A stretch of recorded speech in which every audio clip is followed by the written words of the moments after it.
बिस्मिल्लाहिर्रहमानिर्रहीम। आप देख रहे हैं मीडिया पॉइंट 071।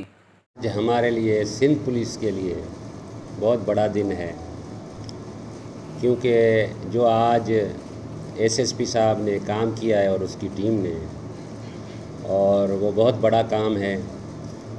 आपको जैसे कि पता है कि पिछले 20 सालों से ये जो सुल्तू शहर था, इसने पूरे सिंध में और पूरी पंजाब में भी, तकरीबन साउथ पंजाब में इसने अगवा के बाज़ार गर्म किया हुआ था।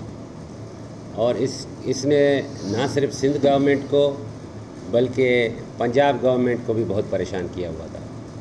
हमारी जो भी बॉर्डर मीटिंग होती थी, उसमें हमारे टॉप एजेंडा में ये बंदा होता था। और मैंने जब टेक ओवर किया, मैंने और तनवीर तुनियो साहब ने, मैंने एज ए DIG और तनवीर तुनियो साहब ने एज ए SSP, हमारा टारगेट नंबर 1 ये था, क्योंकि हमें ये पता था कि जब तक इसका कुछ नहीं होता तब तक यहाँ अमन अमान बरकरार रखना मुश्किल है। क्योंकि ये ना सिर्फ डाकू था, पुराना था, बहुत बड़ा इनाम था इस पे, और उसके अलावा ये बहुत एक्टिव डाकू था। ये अभी भी आपको पता है कि 1 हफ़्ता हुआ है, इसने 10 बंदे अगवा किए रहीम यार खान से। तो ये लातादाद अगवाओं में था, और ये किसी भी तरह से मतलब कोई टाइम नहीं छोड़ता था कि ये अगवा ना करें।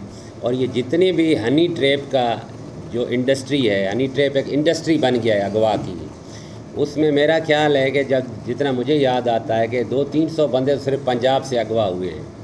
और उसके अलावा सिंध के भी काफ़ी अजला से ये बंदों को बुला के फ़ाइनल डील ये करता था।